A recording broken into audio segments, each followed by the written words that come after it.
So I was always mystified as to how easy and how lackadaisical not only the people in New Orleans were, but how lackadaisical the people in Richmond were, the politicians, for example, that they would just not pay attention to what was going on here. Whereas President Lincoln, in the beginning of the war, decided that, of course, the Mississippi River was of tantamount importance. And he also said that we have to take New Orleans because that's the biggest city. So the defenses in New Orleans were pretty weak, except for the two forts downriver. And we'll look at a map to get a perspective. Kelly can put up a map of the Gulf Coast. It'll give a perspective of what is where. And whenever you're ready. But oh, here we go. So if you look at, I almost pointed to it, but I know you can't see that. The position in New Orleans on the far left, pretty much, and then the entire Gulf Coast. You have the Mississippi Gulf Coast. You have one of the key places you'll look at is Ship Island to the right, and then Mobile and Pensacola to the east. Then you have south of New Orleans, southeast about 70 miles, is the mouth of the Mississippi River. And the powers that be in Richmond, as well as other places, were convinced that the threat to New Orleans was to come from upriver. And the reason they felt that way, it was like many other things in the Civil War. A lot of the military minds were thinking the old way, whether it came to headlong charges, which generals were doing until the end of the war almost, to use of weaponry, to what you can do to take a city like New Orleans. And what they did is they compared that to the War of 1812, in which the British did not come up the Mississippi River. And why would they not come up the Mississippi River? Because they were under sail. You can't really tack back and forth up a river and go past a fort, for example, that has quite a few guns. I think we have 66 guns at 75 guns at Fort Jackson, for example, by the time of the Civil War. You can't go upriver without steam power. Well, by the time of the Civil War, there was steam power. The British, when they came in the War of 1812, they came in from the east, from Ship Island, and they came in through the Gulf of Mexico, so they didn't have to fight any currents. They had to do a lot of rowing, but they didn't have to fight the currents of the river. So you can see that if you go west from Ship Island toward New Orleans, you're not going up any river or fighting any current. David Farragut was chosen to lead the mission to New Orleans. And the interesting thing is when they met in New York, when the naval officers met in New York, they decided that we have to keep this mission secret. We can't give them too much time to prepare. And it was one of the great secrets of the war because it was one of the few that was kept on either side. They put together a flotilla and they sent the fleet south all the way down the Atlantic, around the Florida Keys and into the Gulf of Mexico. Meanwhile, the Confederates in New Orleans, which was kind of loosely organized in a way, because by the time of early 1861, for example, after secession, there was already, this is before Farragut, there was already activity of Union vessels reported in the Gulf of Mexico near the mouth of the river. And that's where the first action came from. When the first Union vessels came into the Gulf of Mexico. New Orleans had a kind of a ragtag fleet together, and they were under the command of Commodore George Hollins, and he was a man grew up in the Chesapeake Bay, had been sailing all his life, had been in the Navy basically for 50 years, and he put together a fleet that was going to push out the boats, the Union ships, away from the mouth of the river. He was successful, and I'll get to that in a minute, how he was successful, because it was quite a feat in a way for that time. There are a couple of things that the Confederates had to do in New Orleans and that area was bolster fortifications, and that everybody knows that the war basically began with Fort Sumter, and the hero, so-called hero of Fort Sumter, was P.G.T. Beauregard, who was from Louisiana. He had grew up on a plantation in St. Bernard Parish, which is just east of the city. His family also had a townhome here in the city. His first language was French. In fact, he spoke that until he went away to school, and he graduated from West Point. He also became the hero of the first Battle of Manassas, in which the Confederates were victorious. It was kind of a surprise. Neither army was well trained at that point in July of 1861. But after Manassas, he was basically on leave, and he came home to New Orleans, and he figured, well, he's going to work as an advisor to about the defenses of the city.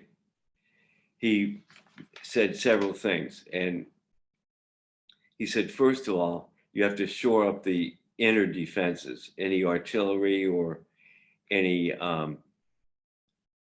earthworks that we have that are old and decrepit, or whatever we can do to shore it up. He also went down to the forts, and he said, the first thing you have to do is you have to cut down all the trees that are in front of the batteries, the artillery, because you're not going to be able to shoot at anything if you're shooting through the trees. Then he said you have to put up a barrier of some sort, like a chain, a movable chain, that'll keep the enemy boats out, and you can separate it just like gates of a dam, for example, and let friendly boats in, or vice versa. But then he was transferred up to northern Mississippi, leading up to Shiloh. And I'm getting a little bit ahead of myself, but he left New Orleans, and in the meantime, all his recommendations that he made were maybe followed to the tune of about 25%. And it took for another year until New Orleans had a better defense plan together. So Beauregard left. The second thing that started to be a detriment to the New Orleans defenses was that Jefferson Davis and the War Department started to transfer the soldiers who had been training down here north. So we had quite a few Louisiana soldiers who went up to Virginia. In fact, they did quite well at first Manassas, or first Bull Run. And then other soldiers went to northern Mississippi and would be fighting at Shiloh. So that left New Orleans with pretty well only the Louisiana militia and some ill-trained recruits. So they were already in a bad stead. In the meantime, they had to appoint a commander here, because all they had was the militia was Colonel Trudeau, who was not an experienced commander. So the Confederates appointed General David Twiggs, who was the senior ranking officer in the Confederate Army. He was 71 years old. So at age 71, he was born in 1790. At age 71, he had fought in the War of 1812. He was too young for the Revolution, obviously. War of 1812, and the Mexican War, and he was a brigadier general by the time of the Mexican War came around. So he had experience, but he didn't have the energy. The 70 miles to make it down to the forts to do inspection and all that, that was a little too much for him. The earthworks, the batteries, the river batteries closer to the city, it took him a little while to get out there with his aides, and he just didn't have the energy. It ended up that the city leaders ended up writing to Richmond, to Jefferson Davis and the War Department, asking him to be replaced, which they did. And he went back, he was from Georgia originally, he went back to Georgia and he died within a year. So on the other side, I'm thinking about the preparations that I want to get back to the first combat that took place. The Commodore Hollins, who was here, was an experienced naval officer, as I said, and there was some gentlemen who had some money, and they thought they could make even more by being privateers and basically liberating any kind of wealth or munitions from northern ships, whether they were military or civilian. They put together a boat that became known as the Turtle. It was almost like a submarine. It was so low in the water, and they did armor planking on it using railroad ties and just put one gun and it was steam, steam powered and propelled. And they figured that no artillery is going to be able to sink it. One, it was really low in the water. There's an illustration in the book that shows it. And two, it had the armor planking, the railroad ties. Commodore Hollins decided he's going to use this boat, and he decided to commandeer it from these gentlemen who were going to use it to their own means. And he really took it by force. He sent his men aboard, Lieutenant Worley, and they just took it by force, at gunpoint. And he basically brought it into the river fleet.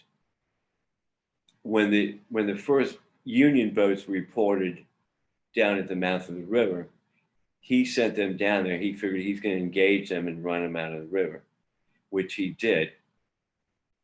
It started, the battle was, as I recall, was the first thing that the Turtle, by this time it was renamed the CSS Manassas after the first victory. The first thing it did was ram one of the Union boats. Now, unfortunately, that Union ship was tied up to a coal scuttle for refueling. And when the Manassas hit it, it got its prow stuck in the boat and had to back out it was very difficult for it. But it did sink, almost wreck the USS Preble, which had to repair to Ship Island. And it was a victory, and they called that the Pope's Run, named after the Union commander who retreated, sent all his boats back and took them out of the river into Ship Island. Now, while this was happening, of course, New Orleans was still preparing, but at least they had this first victory under their belt. The Union fleet, it's interesting because at the beginning of the war, I'll digress a little bit. At the beginning of the war, neither side had much of a fleet at all. The two sides had a difficulty that they had to overcome immediately. They had to build a fleet. Now, one side, the Union side, had the wherewithal. They had good engineers, they had shipyards, they had the munitions, they had the supplies, foundries, everything you needed. The Confederates had very little of any of that. There was the Leeds Foundry in New Orleans, there's a shipyard in Norfolk, Tredegar Iron Works in Richmond, which was not really known for naval equipment, but they did get some things out of there. Now, the Confederates had to improvise. So the first thing they did is, without having an ability to armor their boats, for example, their river boats, they made what is called cotton clads, because one thing they had a surplus of is cotton. So to protect the deck and the engine room on these boats, river boats, they would put bales of cotton. Now, bales of cotton are not like bales of hay. They're huge, 450-pound bales. And that's what they went to war with in the early days. So the first combat was victorious. General Twiggs was sent home.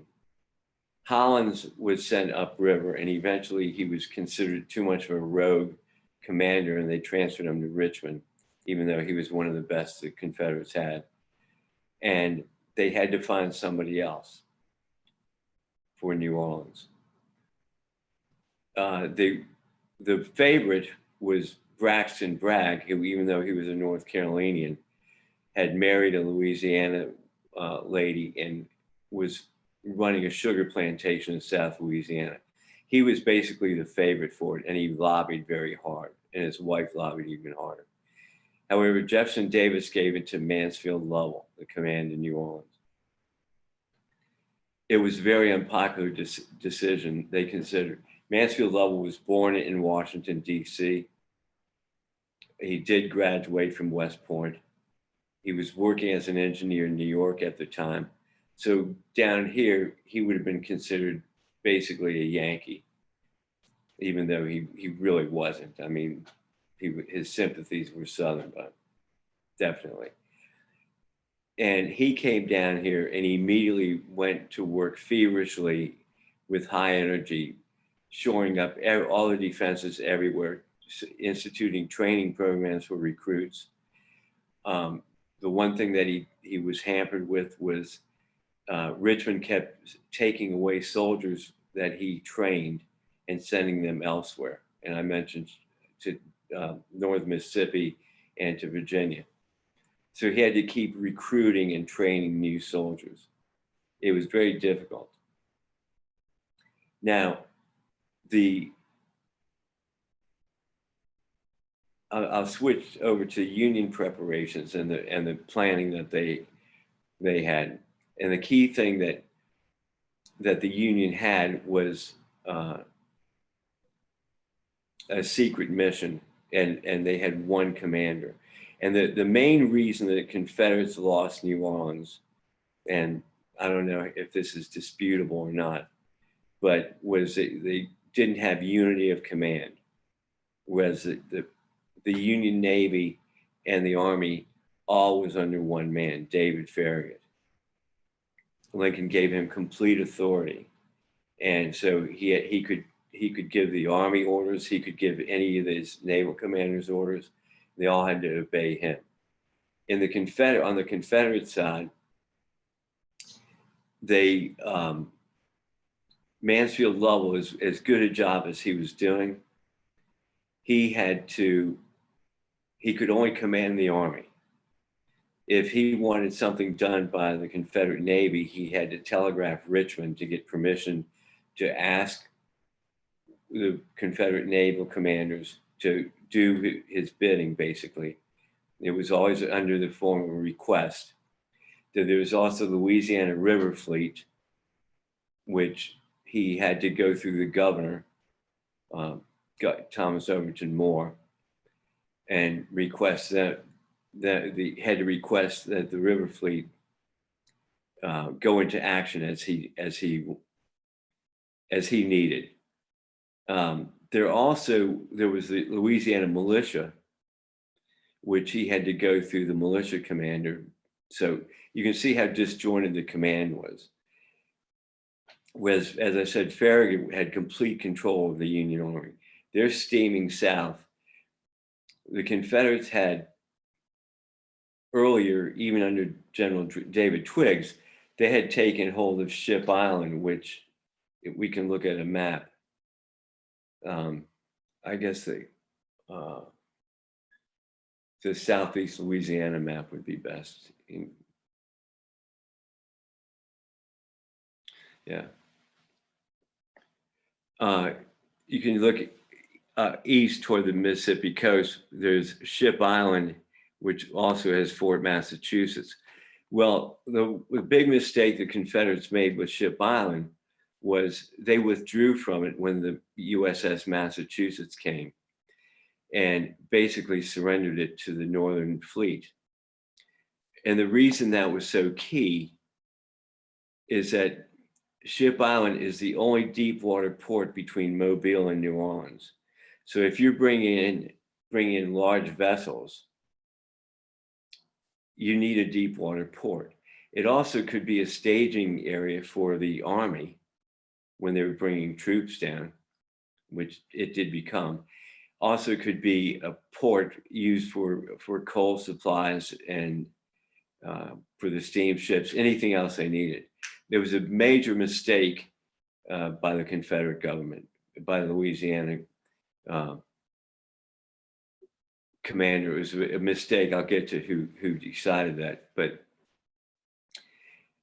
I have a historian friend of mine who's from the Gulf Coast who thinks that, I don't necessarily agree with him, but he thinks that the loss of Ship Island was the single most detrimental thing that happened to the Confederacy. That's kind of a stretch, I think, but it was very important in terms of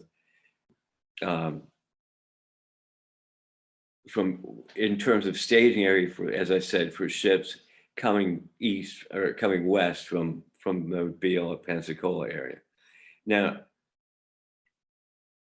if they had held on to it, there would have been a lot more distance for the Union Navy to cover. Even in the early stages when the CSS Manassas rammed the Preble, the USS Preble, the Preble retired to Ship Island for repairs.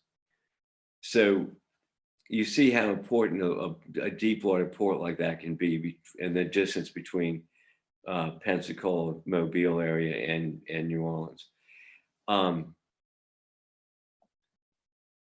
So the Union fleet is steaming south, and the other issue that the Confederates had that was detrimental to them was they had really no good intelligence along the Gulf Coast. There are a lot of bays and inlets, creeks and bayous, and it would be hard to set up a good intelligence system there, even if you had the manpower. But nobody really knew that the Union fleet had arrived in the Gulf that close to New Orleans when Farragut got there and his fleet. By the way, he grew up in New Orleans, and he was born in Tennessee, grew up in New Orleans. He was a foster brother of David Dixon Porter, who was under him in the fleet. He was younger, but he was a foster brother.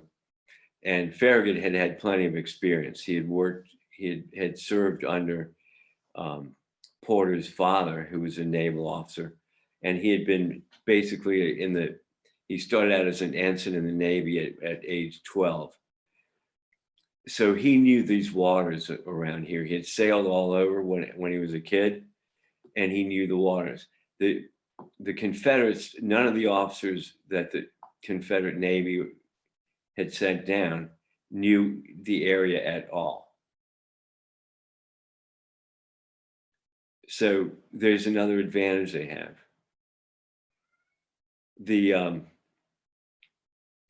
The main issue that the Union Navy had, and most of their ships were under steam, is at the mouth of the river. If you look down there, there's quite a bit of, they call them the mud banks. So he had to get his ships in the river over the mud banks or ram through, and that became quite a chore. Several made it through, several did not. He finally built up his fleet, and they came upriver at you can see if we look at the map where the forts are.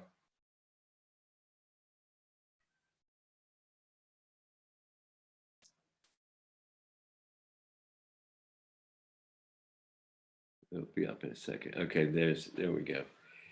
This is a little later on after the height of the battle took place, but to get his fleet upriver, he basically had to get his ships through the mud banks, get him well supplied, get his mortar fleet under Porter because he was going to use his mortar fleet to shell the two forts, Fort Jackson and Fort St. Philip.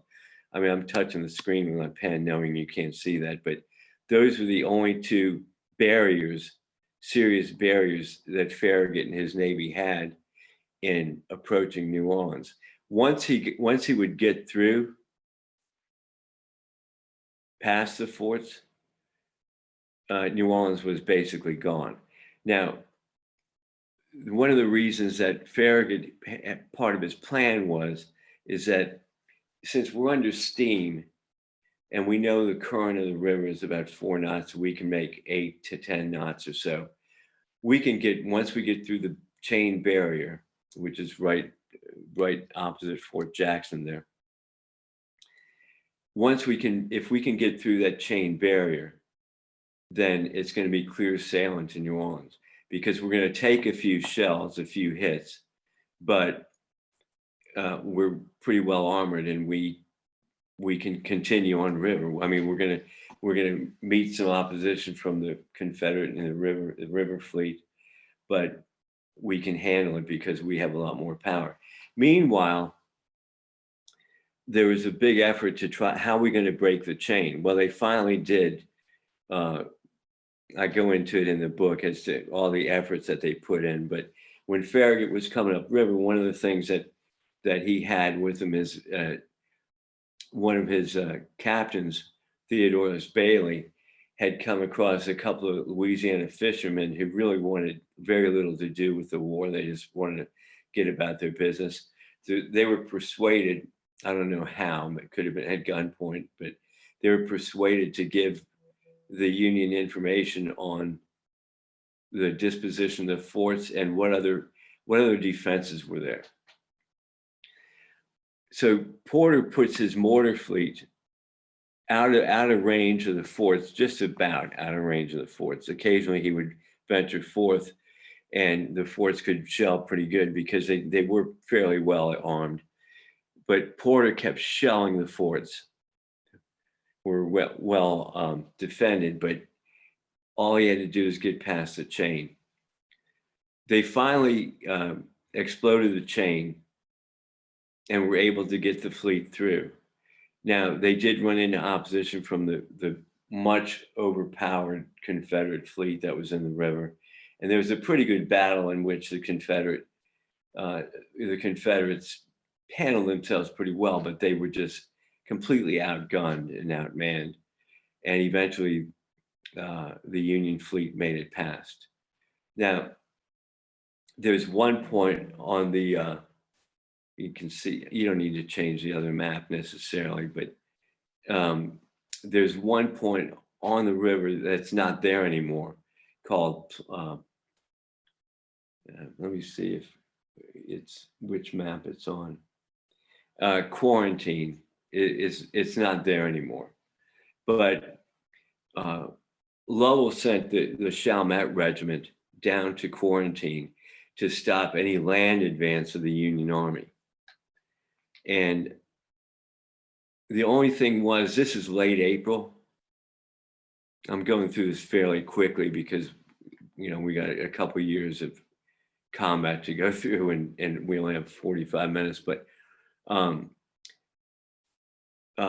Lovell sent the Chalmette Regiment. Chalmette is just right near where Beauregard is from in St. Bernard Parish.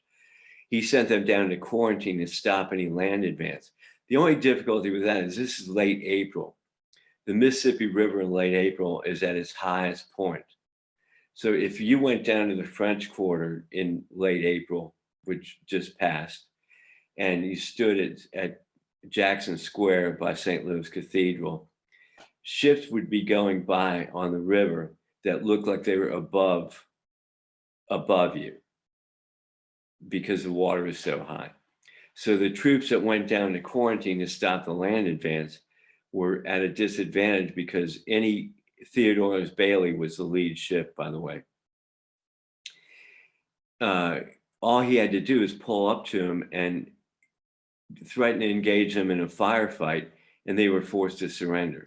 The first thing he sent, when he sent his Marines ashore, first thing Bailey did is he had his men cut the telegraph lines, which Mansfield Lovell had installed so he could keep in contact with the forts.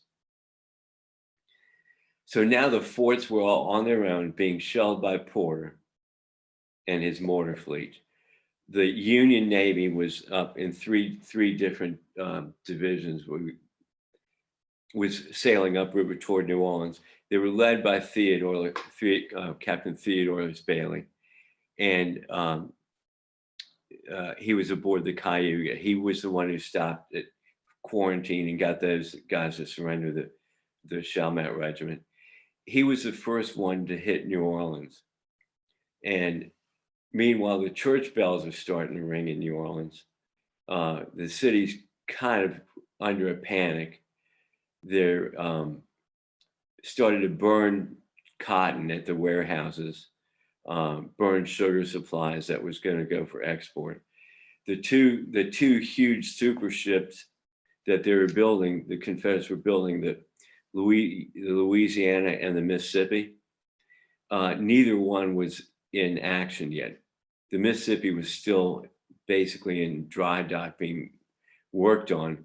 The Louisiana was sent down to the forts, but true to form, when Lovell asked the Mississippi to move up toward Fort Jackson so he could engage in the Union fleet as they sailed up, the captain refused. And plus he was not under power. All he could do is fire a few salvos at the passing Union ships.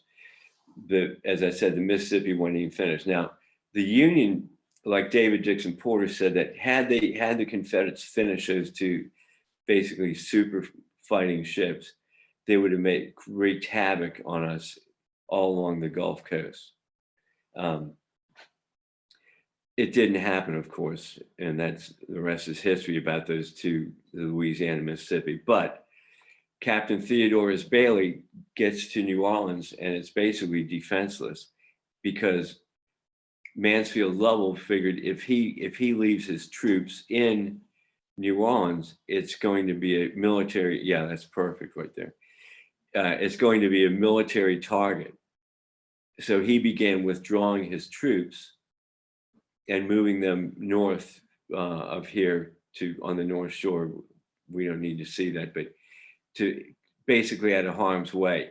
He also was evacuating supplies, all military munitions and gunpowder and everything he needed to keep his men sustained.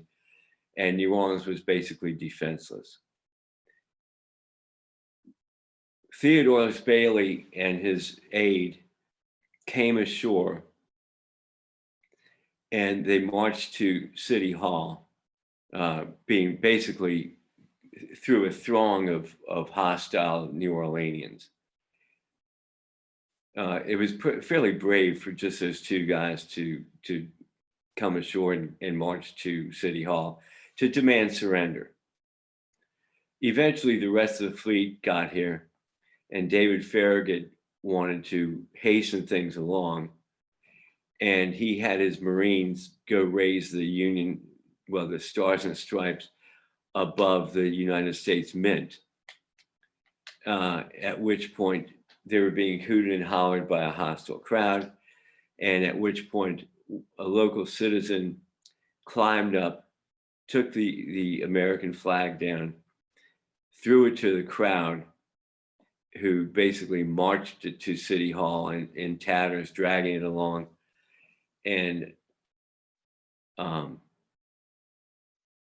they got to City Hall while the surrender was being negotiated. What they did, the mob, so to speak, was they threw the American flag through an open window while the negotiations were going on. Now, I'll bring up one more thing about the Union fleet coming upriver. With them, they had army troops, because you had to occupy the city once it's taken. And the commander was General Benjamin Butler, who was kind of definitely a maverick. And he had been sent down here, without getting into his whole history. He had been sent down here because they wanted the powers that be in Washington wanted to get rid of him, the War Department. So they sent him down here to the Ship Island. They figured we'll never hear from him again. Well, he decided when he heard about the flag that he's going to find that man and hang him, and which he did. It was a man named William Mumford. It's a major spectacle here, but I don't want to miss the surrender part. Farragut their ships are moored out in the river, and surrender negotiations are going on. And what was happening is the politicians in New Orleans were doing what they do best, talking and stalling. So what they wanted to do is they wanted to make sure Lovell got everything out. They had the international community petition Farragut to make sure they had safe passage. Farragut finally got impatient, and by the fifth day of negotiations, he said, "That's it. You either surrender now, or we're going to open fire on the city." So at that point, the mayor had no choice, Mayor Monroe, and he did surrender the city. But he said that if you want to surrender, you're going to have to take it over yourself, raise the flag on your own. Now, which Farragut did. So from April 26th, when the Union fleet came ashore in New Orleans, and basically the city, for all practical purpose, surrendered then. From then through the negotiations, they finally ended on May 1st. So they successfully negotiated for 5 days before the final surrender. And I can answer. I see what the time is. I don't want to. I've gone through a lot of information very quickly, but I'd be glad to answer any questions, unless you want me to keep going about occupation. I do want to say I do have some appendices in the book that I really am kind of proud of. One is I have it. Basically, it's almost a chapter called Louisiana History. So anybody who visited here wants to know more about what went on before the Civil War, it would be helpful. I also do something on Beauvoir, which is where Jefferson Davis retired. And then I have a friend of the family is Mrs. Gladys Lebreton, who just turned 100 years old. Well, her mother was alive when Jeff Davis stayed at their house in his final days. And her mother told her the story. Her mother was just a little girl at the time, but she remembered Jeff Davis staying at their house on First Street in the Garden District, and the whole story about how Mr. Davis died, and the whole funeral, and all the goings on, and the cortege with the plumed horses coming to take him away, and the catafalque that they carried his body away. Her mother told her that whole story. It took place on December 6th. He died on December 6th of 1889. And then he had been retired to Beauvoir, but Mrs. Leverton related that story to me, and I included it as an appendix in the book.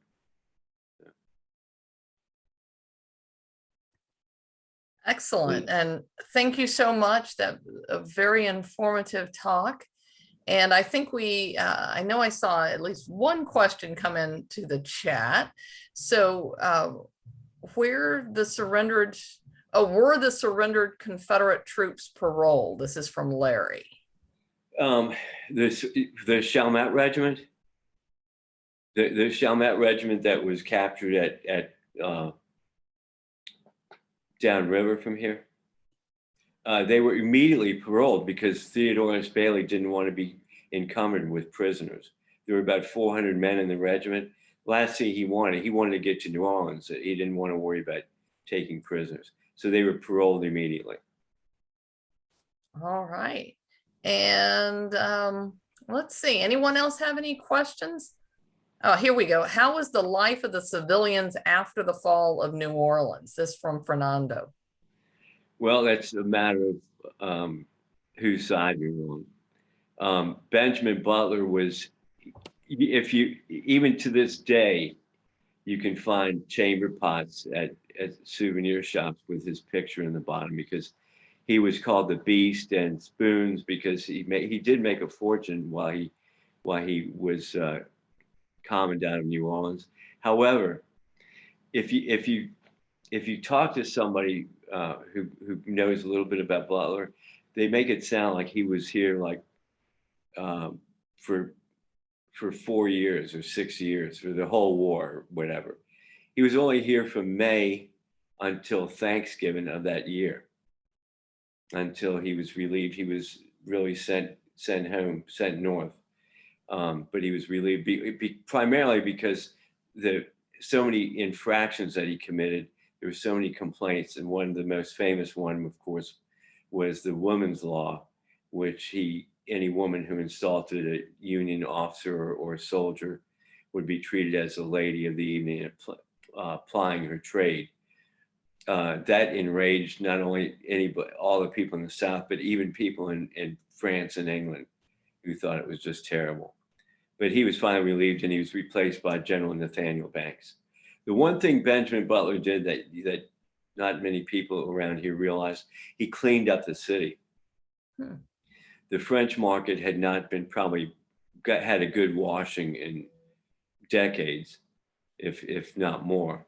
And he cleaned it up completely. He put in litter laws so that if you would be fined or jailed if you littered. He turned the hoses on the streets just to wash them out and wash them down.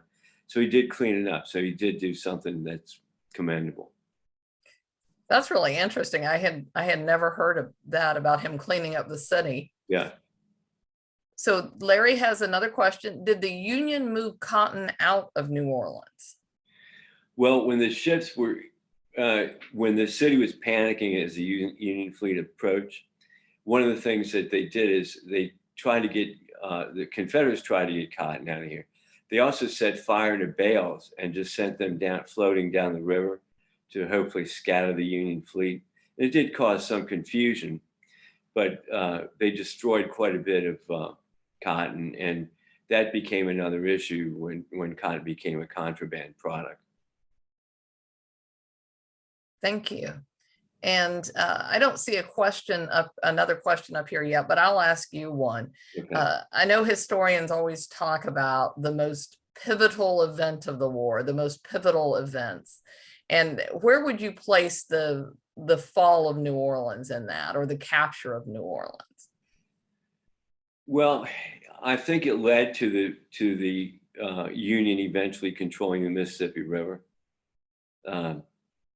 because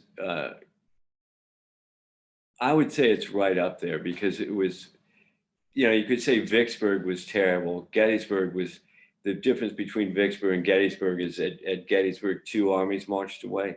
At Vicksburg, 1 went into captivity.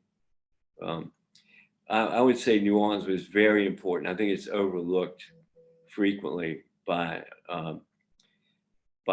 people who are interested in the Civil War. I would say I would say that was the beginning of the fall of the Confederacy, losing their biggest city. And why do you think it is so often overlooked? Because I think most people who are interested in the Civil War are interested in big battles. When I take people to various places, they always want to know what the casualties were. And my response usually is, a commander wants to succeed without having any casualties. Nobody wants to have casualties. Of course, there are commanders who've made blunders who obviously incurred a lot of casualties. But I would say the beginning of the fall was New Orleans. All right. Well, thank you so much for that. And for everyone out there, if you're interested in buying the book, I did put this into the chat, but we do have some copies in our shop, and you can go online at acwm.org. Or if you want to go through the publisher, they do offer a discount if you use the code virtual. So 2 places to get the book. And thank you so very much, Dr. Bielski, for being here with us tonight. Thank you. And thank everybody who attended. Yes, thank you all for tuning in. It's always great to see. It's always great to see you all out there. Even if I don't see a face, I at least get to see your names. So thank you all, and everyone have a lovely rest of the week and a lovely weekend. Thank you.